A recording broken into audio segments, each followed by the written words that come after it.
Good day, everyone. I am Margie Catena, I am Nico Solde. and today we would like to answer a heresy, and that is God needs, in other words, is first by His nature to create the universe. So for our church statement, God's act of creation is not a necessity imposed by His nature, but rather a free and deliberate choice.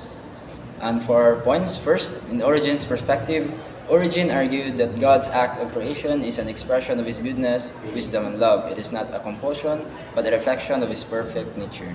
To our illustrative example, just as a painter freely creates art to express their creativity, God freely creates the universe to manifest His divine attributes. For second point, Saint Augustine's perspective, he emphasized that God is eternal and unchanging, and therefore his decision to create was not influenced by external factors or necessity. To the second illustrative example, just as a wise person freely chooses to share knowledge, God freely chooses to share existence through creation. For our third point, St. Thomas Aquinas argued that God's essence is existence itself, making him self-sufficient. His act of creation is an overflow of his goodness, not a compulsion. To our third illustrative example, just a generous person gives without need. God fairly gives existence to the universe out of His generosity. And for our insight, we understood that God's act of creation is an expression of His divine attributes, His free choice, and His generosity rather than a necessity imposed by His nature.